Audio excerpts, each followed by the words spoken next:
Example 13. A horizontal force of 1 Newton is required to move a metal plate of area 10 raised to minus 2 meter square with a velocity of 2 into 10 raised to minus 2 meter per second.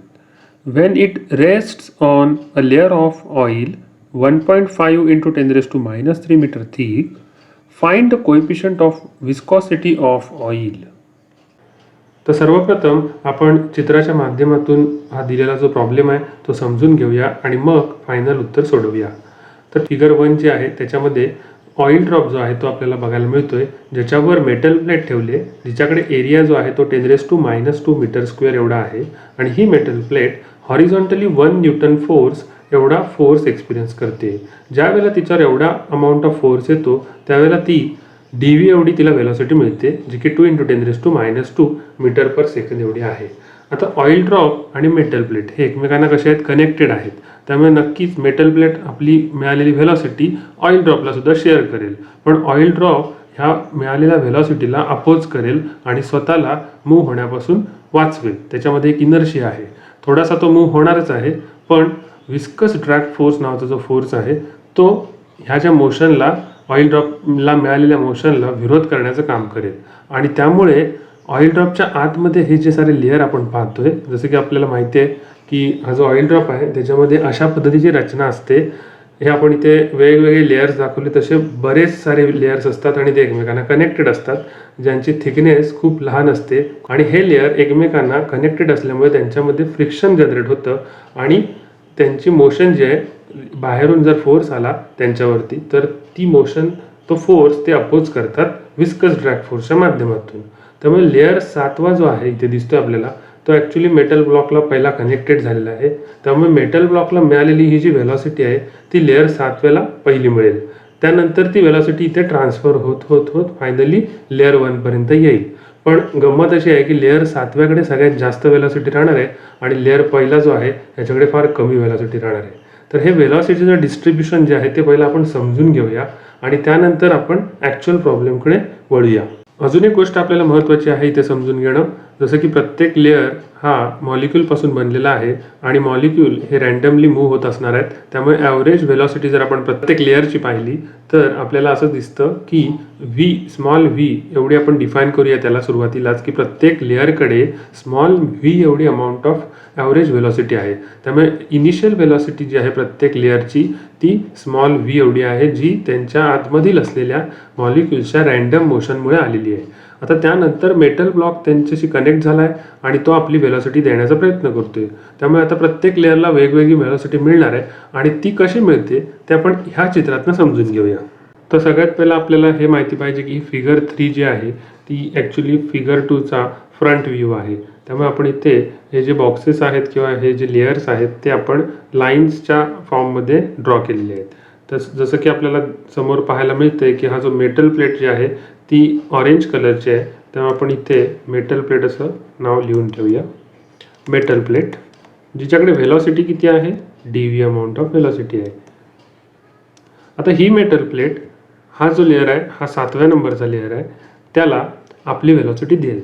जसं की सुरुवातीलाच आपण म्हटलं आहे की प्रत्येक लेअरकडे सुरुवातीला V amount of velocity आहे, पण आता मेटल प्लेटने डी अमाऊंट ऑफ व्हेलॉसिटी ही दिलेली आहे.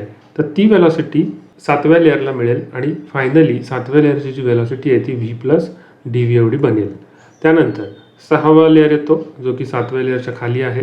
तो 7व्या लेअरला चिकटलेला आहे. भलेही त्यात गॅप दिसते आपल्याला, पण ॲक्च्युअलमध्ये हे लेअर एकमेकांना चिकटलेले असतात. त्यामुळे 7वा आणि 6वा लेअर हे एकमेकांना चिकटलेले आहेत आणि ह्यामध्ये 6व्या लेअरकडे सुद्धा सुरुवातीला व्ही एवढी व्हेलॉसिटी होतीच, जी की मॉलिक्यूलची रँडम मोशन असल्यामुळे आहे. त्यानंतर डी व्ही एवढी जी व्हेलॉसिटी आहे ती मेटल प्लेट 6व्या लेअरला सुद्धा देणार आहे. मेटल प्लेट प्रत्येक लेअरला व्हेलॉसिटी देण्याचा प्रयत्न करते, पण पुढे काय होते बघा इंटरेस्टिंगली, 7वा लेअर जो आहे तो 6व्या लेअरला कनेक्टेड आहे आणि तो लेअर इथे विस्कस ड्रॅग फोर्स अप्लाइड करणार आहे आणि त्यामुळे 6व्या लेअरची जी मोशन आहे ती इथे अपोज केली जाते 7व्या लेअरकडून आणि त्यामुळे 7वा लेअर मायनस डी व्ही अशी व्हेलॉसिटी 6व्या लेअरला देतोय असं आपण समजूया. आता इथे डी व्ही कॅन्सल होणार आहेत आणि फायनली 6व्या लेअरची जी व्हेलॉसिटी आहे ती स्मॉल व्ही एवढी आपण मानतोय. त्यानंतर येतो पाचवा लेअर. पाचवा लेअर हा पुन्हा सहाव्या लेअरच्या खाली आहे, त्यामुळे पाचव्या लेअरकडे सुरुवातीची वेलॉसिटी v, त्यानंतर मेटल प्लेटने त्याला dv एवढी वेलॉसिटी दिली. त्यानंतर सहावा लेअर जो आहे तो -dv वेलॉसिटी देणार आहे आणि सातवासुद्धा -dv एवढी वेलॉसिटी देणार आहे. म्हणजेच काय, तर सहावा लेअरसुद्धा विस्कस फोर्स अप्लाय करणार आहे पाचव्या लेअरवर आणि सातवा लेअरसुद्धा विस्कस फोर्स अप्लाय करणार आहे पाचव्या लेअरवर. त्यामुळे इथे दोन विस्कस फोर्स अप्लाय होत आहेत, त्यामुळे पाचव्या लेअरची वेलॉसिटी नक्कीच खूप मोठ्या प्रमाणात कमी होणार आहे आणि ती इथे आपल्याला बघायला मिळते. त्यामुळे झालं काय बघा, फायनल आन्सर काय मिळते, पाचव्या लेअरची वेलॉसिटी ही v - dv मिळून राहिली.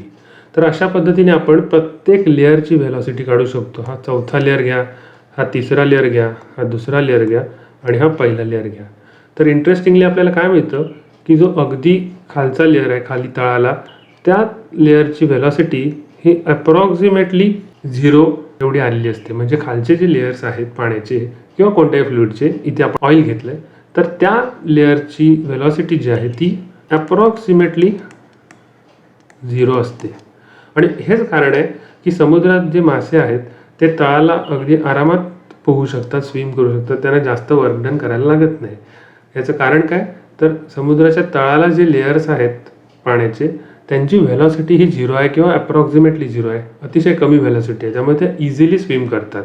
तर आपल्या प्रॉब्लेमकडे पुन्हा वळूया आणि आता आपल्याला कळले की प्रत्येक लेअर जो आहे त्याच्याकडे कोणती आणि किती व्हेलॉसिटी आलेली आहे. तर पुन्हा एकदा आपण इथे लिहून घ्या की लेअर 7 जो आहे त्याच्याकडे v + dv amount of velocity आहे. त्यानंतर येतो लेअर 6, ह्याच्याकडे आता v एवढीच व्हेलॉसिटी राहिली आहे. नंतर येतो लेअर 5, त्याच्याकडे v - dv एवढी व्हेलॉसिटीच राहते. तर हे जे 3 लेअर आहेत, या तिन्ही लेअरच्या व्हेलॉसिटी आपण समोर इथे लिहिलेल्या आहेत आणि त्यातून एक कन्क्ल्युजन आपल्याला समोर पाहायला मिळतं की प्रत्येक लेअर आणि त्याच्या खाली असलेला लेअर यांच्यामध्ये dv एवढ्या अमाऊंटने कमी व्हेलॉसिटी आहे. म्हणजे लेअर 7व्याकडे जर v + dv एवढी व्हेलॉसिटी असेल तर लेअर 6व्याची आता व्हेलॉसिटी कमी झाली आहे dv एवढ्या अमाऊंटने. त्याचप्रमाणे लेअर 6वा जो आहे त्याची जर व्हेलॉसिटी आता v असेल तर v मधून dv अमाऊंट ऑफ व्हेलॉसिटी आपण कमी केली तर आपल्याला v - dv एवढी व्हेलॉसिटी मिळते, जी की लेअर 5ची आहे. तर अशा पद्धतीने प्रत्येक लेअरची व्हेलॉसिटी जी आहे ती dv एवढ्या अमाऊंटने कमी होते आणि ह्याचं कारण म्हणजे हा विस्कस ड्रॅग फोर्स. सो ह्याच पद्धतीने आपण प्रत्येक लेअरचं लोकेशन समजून घेऊया.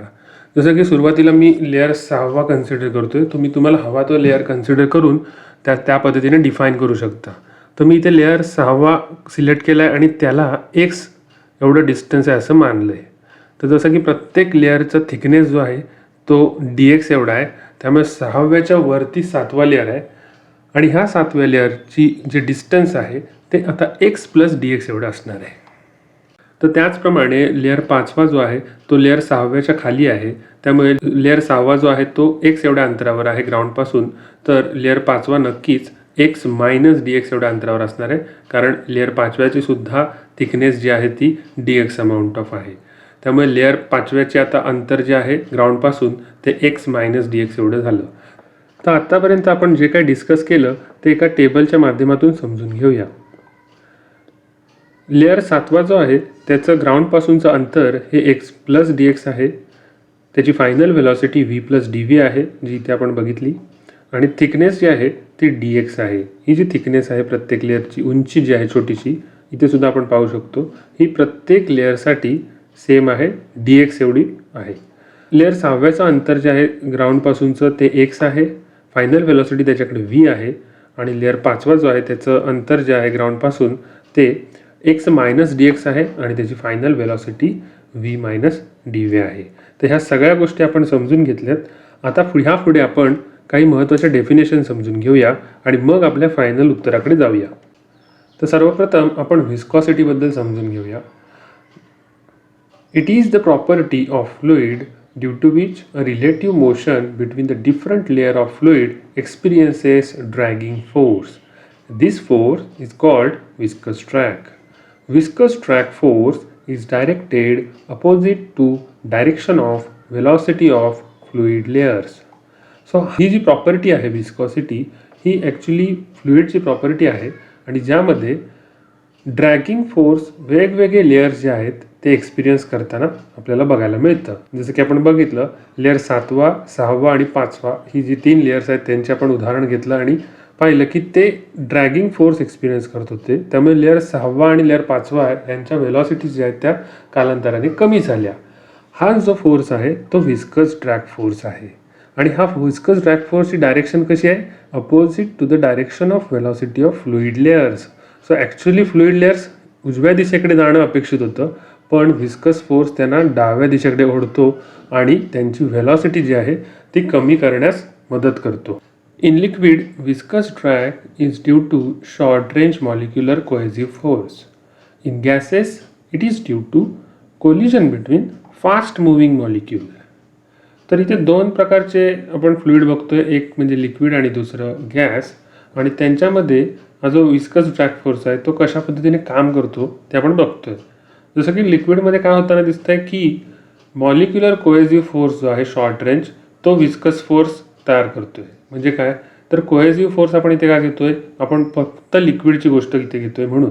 तर लिक्विडमध्ये मॉलिक्युल्स आहेत आणि ते एकमेकांपासून खूप जवळ असल्यामुळे त्यांच्यामध्ये अट्रॅक्शन बनून राहणार आहे आणि हेच अट्रॅक्शन पूर्ण लिक्विड ड्रॉप जर आपण घेतला आणि त्याची जर मोशन असेल तर त्या मोशनला अडथळा तयार करेल आणि हाच जो फोर्स आहे तो ॲक्च्युली व्हिस्कस ड्रॅग म्हणून इथे काम करतो.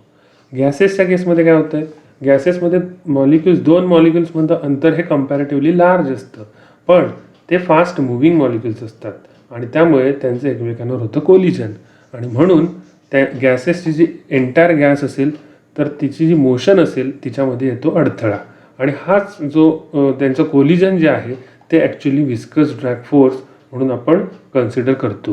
सो अशा पद्धतीने फ्लुइडसाठी व्हिस्कस ड्रॅग फोर्स कसा तयार होतो ते आपण बघितलं. पुढची डेफिनेशन आहे velocity gradient. The rate of change of velocity dv with distance dx measured from stationary layer is called velocity gradient. dv by dx हा जो रेशो आहे तो आपण व्हेलॉसिटी ग्रेडियंटने डिफाईन करतो.